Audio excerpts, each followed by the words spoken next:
नमस्कार, मी advocate Shaikh sir, संचालक Delhi academy Ambajogai व घोळ। आज साहित्यरत्न लोकशाहीर अण्णाभाऊ साठे यांच्या जयंतीनिमित्त विनम्र अभिवादन, त्रिवार वंदना। लोकशाहीर अण्णाभाऊ साठेंनी एक कथन म्हटलं होतं की ही पृथ्वी ही शेषनागाच्या मस्तकावर नसून शेतकरी, कष्टकरी, मजुरांच्या तळहातावर तरलेली आहे।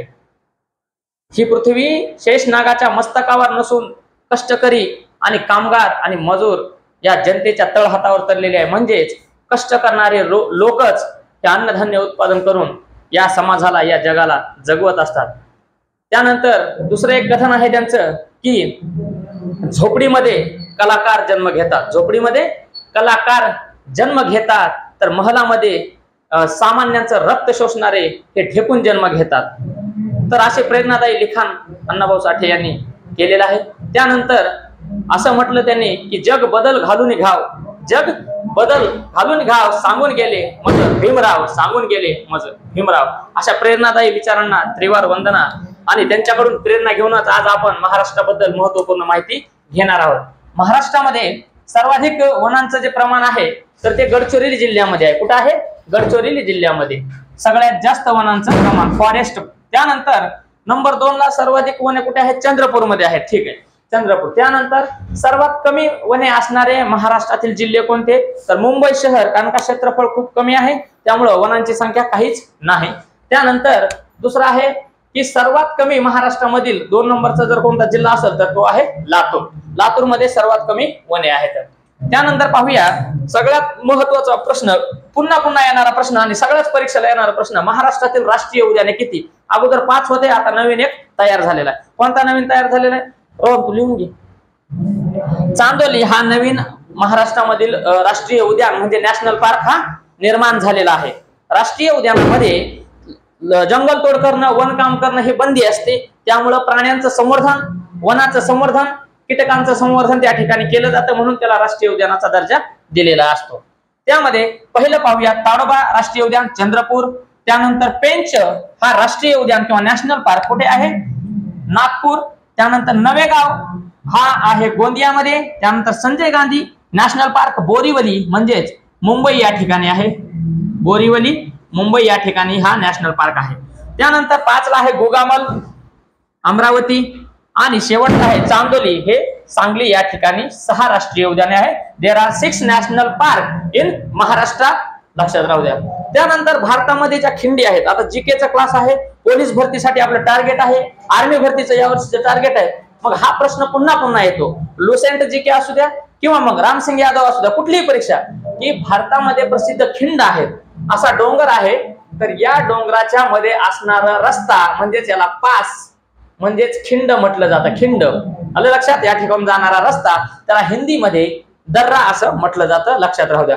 मग प्रसिद्ध खिंडी विचारल्यात परीक्षेला कोणती, की जोजिला खिंड कुठे आहे? तुम्ही पेपर जर पाहिले आर्मीचे किंवा मराठीचे कुठलेही असो, कुठलेही पेपर बघा, तुम्हाला हा पॉईंट दिसणारच। मग आपलं काय काम आहे की एकदा हे पॉईंट लिहून ठेवणं, पुन्हा रिव्हिजन करणं। महिन्याला नाही, आणखी 3-4 वर्षाला परीक्षा होऊ द्या, पण हा पॉईंट जर पाठ असेल तर रिव्हिजन करायची गरज नाही। तर जोजिला खिंड आहे लडाख म्हणजे जम्मू काश्मीर मध्ये। त्यानंतर नाथुला आणि जेलेपला, लक्षात राहू द्या, या ठिकाणी जेलेपला, नाथुला आणि जेलेपला ह्या खिंड, ह्या पास PASS आणि दर्रा कुठे आहे? तर सिक्कीम या ठिकाणी आहे। त्यानंतर लडाखची राजधानी कुठे आहे ते आपण नंतर पाहणार आहोत, सिक्कीमची राजधानी कुठे आहे नंतर पाहणार आहोत। नंबर 3 हिमाचल प्रदेशमध्ये कोणती खिंड आहे? सिपकीला। कोणती खिंड आहे? सिपकीला। अरुणाचल प्रदेशमध्ये बुमला। त्यानंतर उत्तराखंडमध्ये लिपुलेख। त्यानंतर उत्तर प्रदेशमध्ये थागला। ठीक आहे, लक्षात राहू द्या। तर लडाख मध्ये जोजिला, सिक्कीम मध्ये नाथुला आणि जेलेपला, हिमाचल प्रदेश सिपकीला, त्यानंतर अरुणाचल प्रदेश बुमला, उत्तराखंड लिपुलेख, उत्तर प्रदेश थागला। आता या राज्यांच्या राजधान्या पुन्हा एकदा आपण रिव्हिजन करूया। राज्य आणि राजधान्या सगळ्यात फेवरेट टॉपिक आहे। तर लडाखची राजधानी लेह आहे, हा नवीन केंद्रशासित प्रदेश झाला रोहन। अगोदर 7 होते, त्यानंतर 8 झाले। सिक्कीम ची राजधानी आहे गंगटोक, हिमाचल प्रदेशची राजधानी आहे शिमला, अरुणाचल प्रदेशची राजधानी आहे इटानगर, उत्तराखंडची राजधानी आहे देहरादून, उत्तर प्रदेशची राजधानी आहे लखनौ। उत्तराखंडलाच उत्तरांचल असं म्हटलं जातं। लक्षात, ज्या ठिकाणी मसुरी हे IAS चं ट्रेनिंग सेंटर आहे, IPS चं। चला पुढे पाहूया. सगळ्यात महत्वाचा बेसिक प्रश्न की महाराष्ट्रामध्ये जे डोंगर रांग आहे, पहिली डोंगर रांग कोणती, त्याच्या खाली असणारी कोणती नदी आणि त्याच्या बाजूला असणारी डोंगर रांग. आता या दोन्ही डोंगर रांगांच्या मध्ये उतार आहे, म्हणून हा पाण्याचा प्रवाह इकडे वाहतो. आणि लक्षात राहू द्या, आणि हे जे नर्मदा आणि तापी नद्या आहेत त्या पश्चिम वाहिन्या आहेत, लक्षात राहू द्या, इकडे वाहतात. इकडे वाहणाऱ्या पूर्वेकडे पूर्व वाहिन्या, नर्मदा आणि तापी नदी ह्या पश्चिम वाहिन्या. म्हणजेच आपण पाहू शकतो की ह्या अरबी समुद्राला जाऊन मिळतात. तर या दोन्ही रांगांमधील पाण्याच्या प्रवाहाला कॅचमेंट एरिया किंवा नदी खोर हे म्हटलं जातं.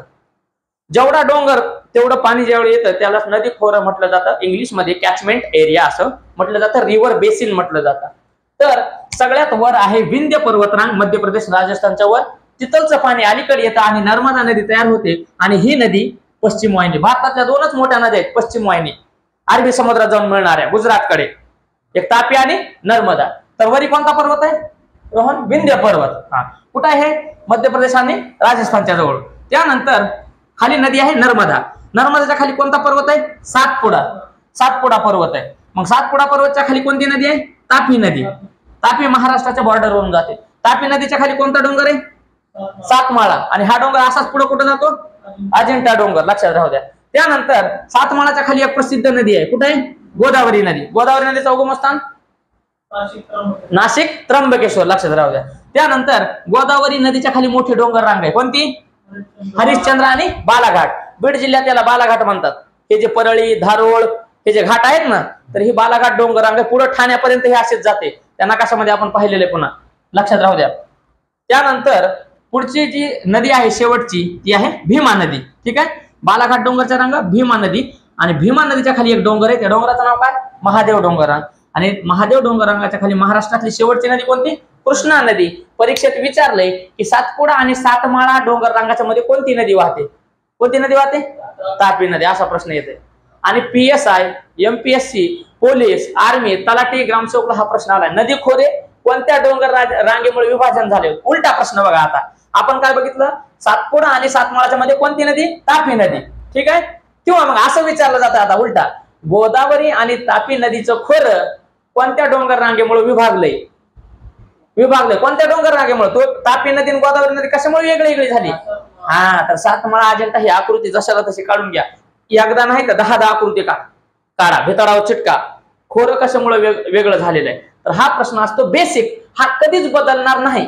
आपण आपले लेकर किंवा येणाऱ्या 1000 पिढ्या जरी झाल्या तरी हा पृथ्वीचा भाग बदलणार नाही, लक्षात राहू द्या. म्हणून बेसिक जी काय आहे.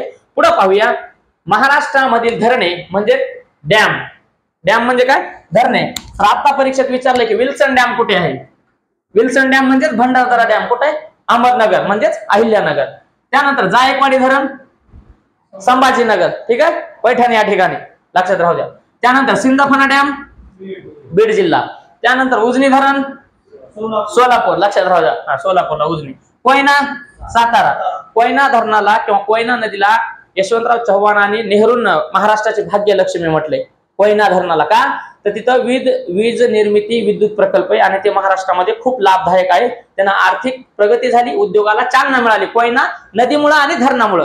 म्हणून कोयना ही लक्षात राहू द्या. धरण सातारा या ठिकाणी कोयना नदी सुद्धा आहे, कोयना डॅम आहे. आता जी ठिकाणी नदी आहे त्यावर डॅम असतो. मग लक्षात राहू द्या, महाराष्ट्राची भाग्यलक्ष्मी कोणत्या नदीला म्हटलेलं आहे? कोयना. आणि हे धरण पण आहे. कोयना धरण कोणत्या जिल्ह्यात आहे? सातारा. त्यानंतर गंगापूर कुठं आहे? नाशिक. त्यानंतर भाटघर पुणे, लक्षात राहू द्या. येलदरी परभणीमध्ये. हे महाराष्ट्रातील काय आहे? धरणे. लिहून घ्यायचे पटकन. त्यानंतर पुढे पाहूया. सगळ्यात सोपा प्रश्न पण येणारा आहे, कॉम्प्लिकेटेड आहे. महाराष्ट्रामधील प्रसिद्ध फळे आणि त्यांचे जिल्हे. तर लक्षात राहू द्या की महाराष्ट्रामध्ये आणि इथे बघा आता केळी एका ठिकाणी आहे. एक आहे वसई, दुसरा आहे जळगाव. ते गाणं पण आहे, वसईच्या गाडीनं मुंबईची केळीवाली, लक्षात राहू द्या. तर तिथले प्रसिद्ध आहेत जळगाव आणि वसई. जळगावला प्रसिद्ध केळीसाठी आहे जळगाव आणि वसई, लक्षात राहू द्या.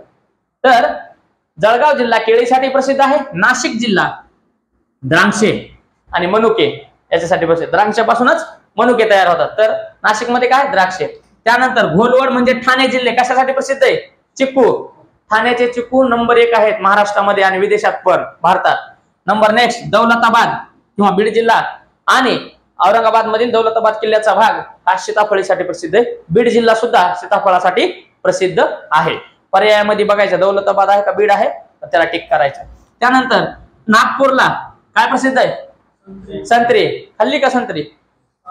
संत्री गोड लागते का मोसंबी गोड लागते? बरं, मोसंबी मोठी असते का संत्री मोठी असते? मोसंबी बारकी असते, संत्री मोठी असते. मोठ्या आकाराची जी असते ते संत्री असते, लक्षात राहू द्या. मोसंबी लहान असतात लिंबासारख्या, लक्षात राहू द्या. म्हणजे साईज मोठी असते पण त्याच्यामध्ये बिया तशात, पण संत्री जी असते मोठेली असते, लक्षात राहू द्या. सीताफळ एवढाली किंवा मोठे जाम सारखे. तर लक्षात राहू द्या, त्याचं जे कातड असते ते मोठं असते. सगळ्यात सोपं ओळखायचं ही संत्री आहे म्हणून लक्षात राहू द्या. त्यानंतर पुढे आहे संत्री झाली हापूस आंबा, रत्नागिरी अख्ख्या जगात निर्यात होतो. त्यानंतर कलिंगड, रायगड. त्यानंतर अंजीर, राजेवाडी. ठीक आहे. अशा प्रकारे आपण महाराष्ट्राची बेसिक माहिती पाहिली. अशाच महत्वपूर्ण व्हिडिओसाठी दिल्ली अकॅडमीला लाईक, सबस्क्राईब, शेअर करा. जय हिंद, जय भारत.